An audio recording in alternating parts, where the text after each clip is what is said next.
তাই বন্ধুগণ আজকে মোর মায় মোরে তাক লাগাই দিলে একবারে হায়দ্রাবাদি দম বিরিয়ানি বানাইয়া মোরে একবারে তাক লাগাই দিছে কি সুন্দর ঘেরানে স্মেল বাইর হয়। মুই তো খুশিতে আটখারা মোর মায় মোর থারে এত স্পেশাল ভাবে আজকে সুন্দর করে হায়দ্রাবাদি দম বিরিয়ানি বানাই দেবে মুই তো বুঝতেই পারি নাই।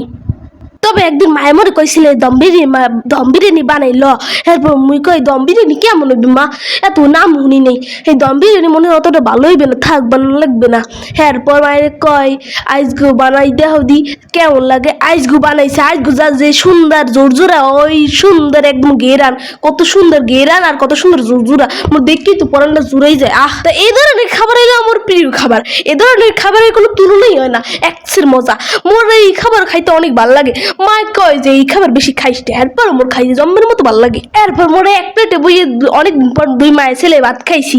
মা এক ফির মোরে খাওয়াই দিই, এক ফির মায়ের খাওয়াই দিই, জম্মের মজা লাগে। অবশ্য বাবাই গেছিলেন বাসায়, এরপরেও বাসায় যে সময় আইসি বাবাই, এই সময় বাবারা কি সুন্দর করে দেশে বাবাই দেখছি কত লোভনীয় বিরিয়ানি, কত সুন্দর। আবার লাগে রেস্টুরেন্টে বিরিয়ানি লহান একদম খাইতে সেই স্বাদ, মইতে একদম আটখারা। এত সুন্দর বিরিয়ানি মায় আগে বানায় নাই, আগে যা বানাইছে হ্যাঁ আসলে একটু লাগা লাগা, কিন্তু এক্সের জোর জোরে এক্সের গন্ধ বাইরে, মানে এক্সের জ্ঞান বাইরে এটা মাঝখান দিয়া। এরপর আর বেশি দেরি না করে মুই দিলাম ফোন মামুর ঘরে, মামুর দেখাই না লোভ দেখাই না থান যাতে মামু একটু লোভ লাগে।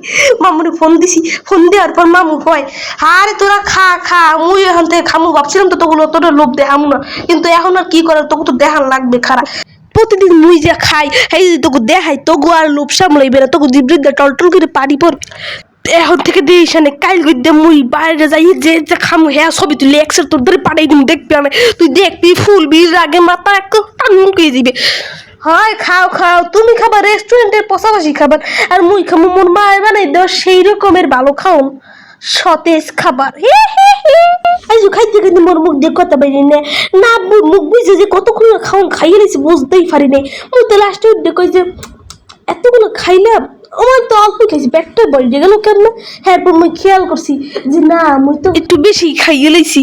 এরপরে যে আজ মোর বাপ যে মুখ ঘুরতে লই যাবে আমি চিন্তাও করতে পারিনি, কারণ আজ গেছে এমনি একটা জার্নি করতে, মানে জার্নি করে আওয়ার পর হে যে আরো কোথাও যাইবে হ্যাঁ মুই তো ভাবতেই পারি না, মোর মনে ওঠে নেই, কারণ হ্যার শরীর ছিল জম্মের ক্লান্ত। এরপরেও যে মুখ ঘুরতে লই গেছে আল্লাহ লাখ লাখ শুক্রিয়া, অনেক সুন্দর করে মুখ আজ ঘুরতে লই গেছে।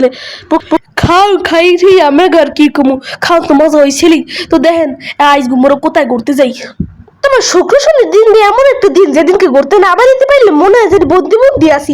আর তাই আজ মোর বাপের মনে লেগে বাড়িছি ঘুরতে, বেশি খাই একটু ডেউ হয়ে গেছে, সমস্যা নেই, কেউ কিছু মনে করবেন না। অবশ্যই মনে যাইতেছিলাম প্রকৃতির মাঝখানে, কি সুন্দর সুন্দর প্রকৃতি, এই প্রকৃতি দেখতে মনটা একদম প্রাণটা জুড়াইয়া যায়।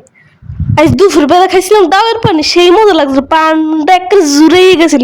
ডাবের পানি হয়েছিল কম কিন্তু ভিতরে লেওয়াটা ছিল বেশি।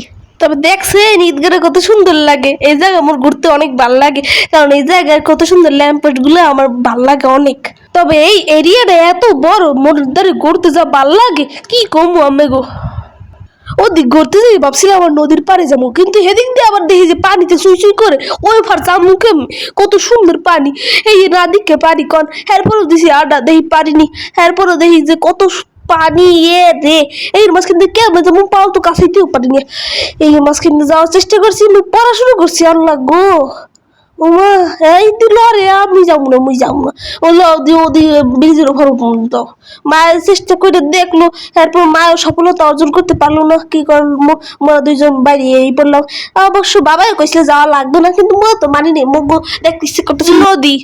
তো পরের ব্লগে এই সব ঘটনা দেখাবো আমি গো, এই ব্লগে আর বেশিক্ষণ থাকবো না। তো আজ এ পর্যন্তই, সবাই ভালো থাকবেন, সুস্থ থাকবেন, দেখা হবে পরের ব্লগটা নিয়ে, ততক্ষণের জন্য সবাইকে খোদা হাফেজ।